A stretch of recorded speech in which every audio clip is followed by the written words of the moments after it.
This presentation is called Lead Generation and How It's Changed. Have you? It comes from a presentation that I did to a small business group in February 2016, and the thrust is that things have changed in terms of marketing, in terms of communication, and of course in terms of lead generation. How is your business going to adapt to those changes? You could argue that it all started back in 1989, where there was a fundamental change that occurred when Sir Tim Berners-Lee invented the internet. And fast forward 15 or so years, there was another fundamental change, a social change this time, which has affected all our lives, when Mark Zuckerberg created Facebook. And you could argue that those two people changed the rules of the game forever for our children and our children's children. And you could also say that we now live in what I'll call the microwave society, where we have tons and tons of information. Information, you could say, is ubiquitous. It's everywhere, all around us. And we need information now, when we want it, on the spot. We live in a microwave society where everything is immediate. And what's more, we're bombarded with messages. Now, this is a social media word cloud, but the reality is that we get messages from every angle, whether they're messages from television, from email marketing, from telephone calls, from all different sources, and we're bombarded by messages and clutter in our daily lives. So despite the fact that communication has become more immediate, that communication is more accessible, that communication is faster, in some ways it's slowed us down, because there's so much information. Where do you start to prioritize all those messages? And people have changed as well. Nothing's secret anymore, and everything's out there for everyone to look at. It's almost like the film with Jim Carrey, The Truman Show, where our lives are in the spotlight. They're being magnified. The bottom of this picture, or this slide, is Big Brother. We live in the Big Brother world, and that's not just in terms of reality TV. It's in terms of exposure of our innermost secrets. In some ways, we know what people eat for breakfast on Facebook, and you can check out their holiday photos and so on and so forth, or where they've been when they check into places. And likewise on LinkedIn. In LinkedIn, you can see the whole of someone's CV, the background, what school they went to, what degree they've got, what work experience. On Instagram, pictures like Pinterest as well. So everything's magnified, everything's in the public domain, and nothing's secret. So things have fundamentally changed for the world. One thing that's really important, and perhaps maybe not as understood as it should be in terms of its implications for lead generation and marketing, is that we all now have a channel. We all have a mechanism by which we can communicate our messages to others. So I'm sure many of you will be familiar with the video at the bottom right, Charlie Bit My Finger, 836 million views. There are pictures and videos of cats everywhere across the internet, and the reason I put the Pharrell Williams Happy one in, incidentally, Pharrell Williams' original video has had over 800 million views as well. But this one is the phenomenon that was created by that video through its viral exposure, in that towns across the world did their own version of the video of the dancing and so on. And even that video for Budapest has got 1.32 million views. And then individuals have got a channel. They have a voice now through Facebook and through YouTube. So the lady at the top, you ain't seen crazy yet. That lady's called Lena, and she's called the Overly Attached Girlfriend. For those of you who've seen it, she is completely bonkers, and she does regular tweets and regular videos to her viewers. The one that you can see on the screen is Valentine's Day Wrap. She's completely nuts, but look at the numbers. She has a subscriber base of 1.3 million people, and that probably ensures that she earns quite a lot of money just out of the internet, being this crazy girl. So we all have a channel and we all have ways to communicate, and you can see at the top here it says Twitter, Google+, Facebook and Instagram, ways that you can share that content across the web.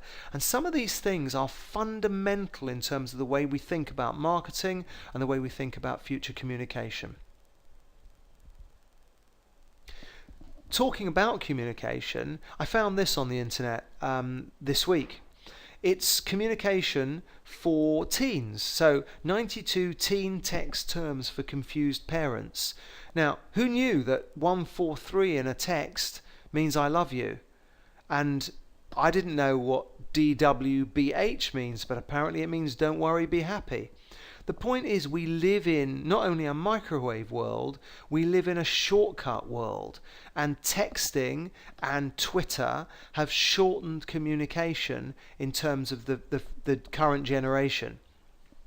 And we need to think about the implications of that insofar as how we communicate with those audiences. I think we've known for some time that search is everything.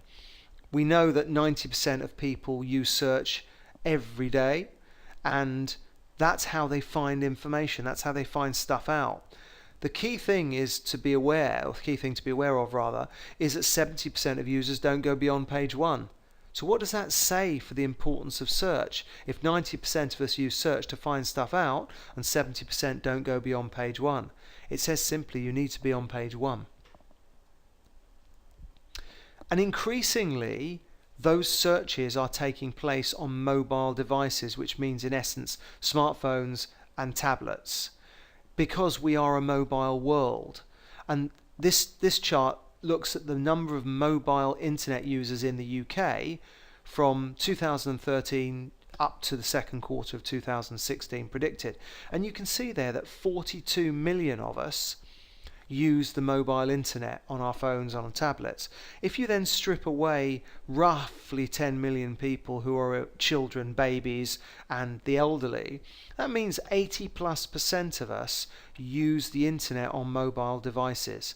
What does that say about your strategy when it comes to your website and your social media, where most social media is done via mobile? So as I said earlier, we find stuff out through search, and on the right here you can see I typed in about things you should do on LinkedIn, so you can see a number of blogs there. I'll come back to blogs as content later. And at the bottom there I did a search and up popped a video on how to reset your phone to factory settings. So again, I'll come back to that later. Videos are important. So typically today's consumer, today's individual finds things in two ways. One is through search, the second one is through our peers, through our network. And you can see just 3 examples. They're not by any means the only ones here. So Facebook from a personal perspective, LinkedIn from a business perspective, and Twitter. If you want to know something, you post. And that's the way the current generation finds information. How does that impact on your future strategy? This, I think, is a really interesting slide. Some research done by the Pew Research Center in America, and it talks about how Generation Xers have been usurped at the top of the labor force charts. In other words, people who were born in the 60s through to the 80s are no longer the predominant force in the employment market. Millennials, or Generation Yers as they're called, those who were born between the 80s and the year 2000 broadly, are now 53% of the workforce. So in other words, they are the people in the future that you have to engage with to do business. What does that mean for your business? So let's look at the Generation Y millennials. What are they about? Well, 90% of them apparently check their emails, texts and social media accounts on their smartphones before getting out of bed in the morning. I would argue that a lot of them are in bed most of the day and they spend all day on their smartphones, but that's another matter. The reality is that it's with them at all times. 91% said that they make their Foursquare or Facebook Places check-ins public. In other words, they want people to know where they are. In my generation, you didn't want that, quite the opposite. But now it's all public, as I said earlier. And 66% would check out the stores that their friends had checked in at. In other words, peer referrals. So in other words, also, word of mouth and recommendation has gone online. In the old days, you might tell a few friends if you got something interesting. Today, you can tell all of your networks instantly that you find something interesting. And 43% of people surveyed liked over 20 brand pages on Facebook, coupled with the fact that 71% of them liked a brand in order to receive an offer. Again, if your business is B2C, business to consumer, are you making use of Facebook? And half of Generation Yers have over 300 friends on Facebook, and the top 10% have over 1,000. Now, I would argue that they're not real friends, but the point is they are the network that people turn to for information and advice if they want to know something. So you have to stop thinking of them as intimates or confidants or real friends, but more now as a network that individuals access when they need information. And Facebook, we're all on it all the time, more than 10 times a day. Generation Y, they're on it more often. And 3/4 are on it for at least 1 hour of their day. One would hope in the morning, before work and after work, but I would bet that that's beyond there. And interestingly, 58% said they use Twitter all the time. You do wonder how a 140 character social media platform, why they would be on Twitter all the time, but maybe my generation views it differently. But 58% are on Twitter all the time. I think these are all very interesting figures as well. A recent report from Cisco suggested that 69% of all web traffic will be video by the year 2017. What does that say? Well, I saw another report recently that said an image, a moving image or a visual image, is likely to be processed by the brain 60,000 times faster than text. And increasingly, when you're finding out information on the web and typing in how do I ... what pops up? It's typically video. So increasingly video is becoming important in terms of a communication mechanism and also ultimately in lead generation. And a recent campaign from Volkswagen, who've had some fairly big issues recently with emissions, had 155 million views of its videos, which is pretty impressive in terms of reach. I imagine that most people in the world probably have seen this one, Gangnam Style, PSY. How did a small-time, albeit celebrity, in South Korea reach 2.5 billion people across the planet? It just went mental. It went viral through sharing across YouTube and across other platforms. Everyone has a channel, and you can reach many, many people more than you could ever reach in the past. Think of it from a lead generation perspective. Let's bring it back to base a little bit. Let's talk about LinkedIn for a moment. More of a business use. So there are 17 million users in the UK, 332 million people on LinkedIn across the globe, 2 new members join every second, 187 million monthly unique visitors, and 200 countries. 40% of us, and that includes me, check LinkedIn on a daily basis. I check it very regularly.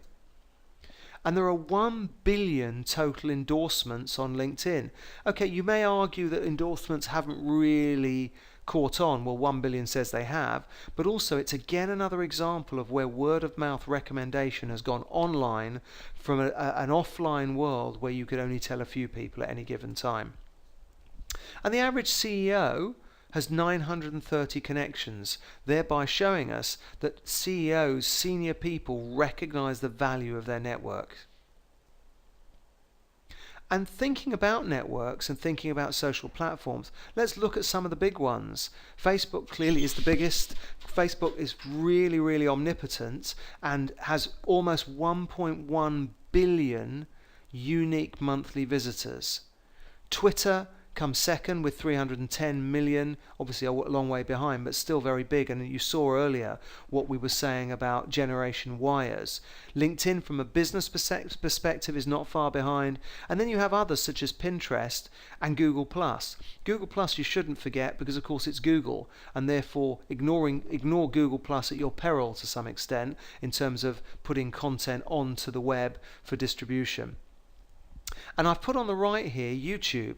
YouTube currently has 6 billion hours of video per month and 1 billion videos watched over mobile phones per day. Again, emphasizing the importance of both video and YouTube in terms of communication, marketing, and lead generation. I grabbed this chart because I think it's interesting. Whilst it does say internet marketing strategy, you can also see up here on the top left the importance of integration of offline marketing with online marketing. The point is that you need to think about an integrated strategy, whether that includes email marketing, blogging, development of content, social media, or your website and how it optimizes and what content you actually have on that website, and your search engine work and your pay-per-click and so on and so forth. All of these things you need to now think about from a more rounded and blended and holistic perspective, and I'll come on to that again in a moment. So let's just summarize for a moment and stop here and think about what this means. It means that these guys are your future buyers. They're also your future employees, but they're the people who are going to be looking at options for suppliers. They're the people that are going to be putting people on shortlists, and they're the people who are going to be choosing new suppliers. So you have to play in their ballpark, play their game rather than yours. You need to adapt to them rather than trying to force them to adapt to you.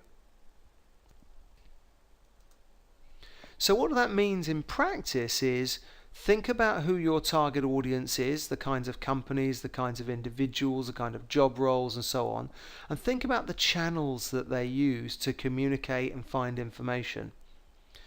If you're not credible in those platforms, you won't get onto shortlists. Today already, when I get an incoming inquiry, which obviously this one is incoming, which is generated by our activity. I'll come back to that later again. Before I ask my reception to put them through, I'm on their website, if they've given us the details of course, and I've checked them out. So if it's John Smith from XYZ company, I'm in LinkedIn already checking out who John Smith is and what his job role is. So your ways and methods of communication and marketing need to be tailored to these new buyers who respond differently and who have so much information at their fingertips. You will also disappear from search if you don't play that game. If you don't generate interesting content, you won't get found, certainly not on first page. So, as I said, lead generation needs a much more blended approach than it ever did before. And when deploying traditional marketing methods, so for example the kind of stuff that we do, telemarketing or email marketing or even direct mail to some extent, prospects will check you out online because they can, because your information is visible and available to them. And if it doesn't stack compared to your competitors, you won't reach the final stages of online shortlist. And traditional marketing activity will be impacted positively if you add content to bolster your credibility. So in other words, make a telemarketing call. What happens? They check you out, they look online, and their choice of supplier is validated by the information they see online.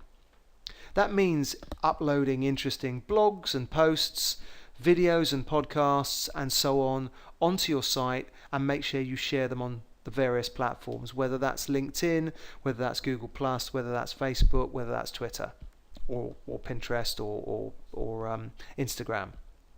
You need to remember to make your content interactive. So that means, in terms of keeping people on your site, that's links. So links from Facebook to your site, links from your site to Facebook, links from articles and videos in your site to others, to keep people interested and engaged and hopefully interacting with you and your business.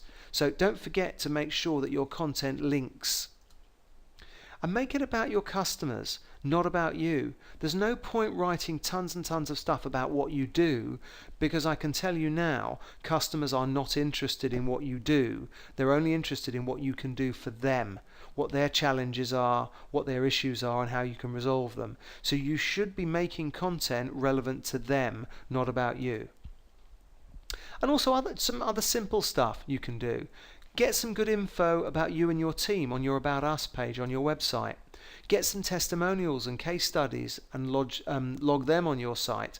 Ensure your LinkedIn company and personal pages and profiles are up to date. Make sure they've got plenty of content that you've done on your website on them, so people looking at your profile check you out and say, this guy or this lady, they really know their stuff. That business knows what it's talking about. Ultimately, it's the CV for you and your business. And connect. The future is about networks, communities, and connections. So that doesn't mean connect to anybody and everybody, but find relevant connections that are relevant for you and your business, and who could potentially share your message. So on Twitter, they may retweet it, they may like it on Facebook, or they may like it and share it on LinkedIn. Think about connections and who you want to connect to. What type of job roles, what type of individuals. And remember that online is more than just desktop now. It's mobiles, it's tablets, and it's definitely videos where people share and check out videos on their mobile.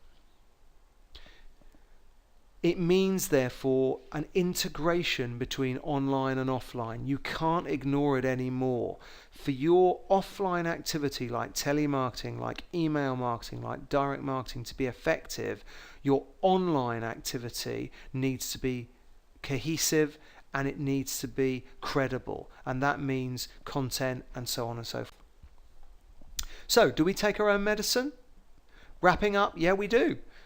So the first one that we posted this week, this is our most recent blog, 9 essential activities to accelerate your lead generation. Below that, last week's podcast, we recorded another couple yesterday. What does a successful telemarketing campaign look like? And there's a blog on that as well. A couple of videos from our top 10 telemarketing tips videos at the bottom there. And on the right, top 10 telemarketing tips as a PDF, as a download to gather emails. And we share our content. So at the top there you can see Twitter, 9 ways to accelerate your lead. That's what we sent out earlier this week.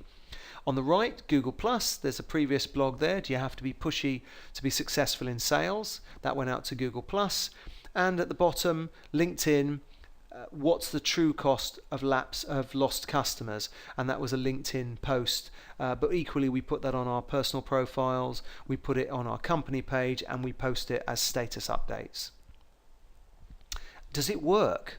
Well, it does. Here are some of the customers that have come to us as a consequence of that integrated strategy. Love to Shop is a significant size company based up in Liverpool. We did a fantastic campaign for them just before Christmas to their lapsed and lapsing customers. They found us on the internet because of the work that we've been doing. Likewise, Veolia, Water Technologies, and Driven Worldwide, and also the Considerate Constructors scheme. Honeywell, which is part of Merck Pharmaceuticals, I understand, came to us last week. Their French office called us, and I will show you another slide in a moment that says a lot about this integrated strategy. We got down to final 2 on McKinsey, and TP-Link we're in discussions with as we speak about lead generation for them. They again found us online. And the point I wanted to make about Honeywell is that they said to us, the reason why we selected your telemarketing company above all others that we looked at in the UK is because of the content you provided on your website. So they're coming to us for telemarketing reasons, but they recognize that why they chose us was from an online basis due to the content that we produced. An example of how the integrated approach can work. So, if you'd like to know more about lead generation, whether it's telemarketing or online or social lead generation, we can help. Let us know. You can call me on my mobile or cell phone, which is 07779 01 998, or you can contact us through the other means there. Thanks very much for listening.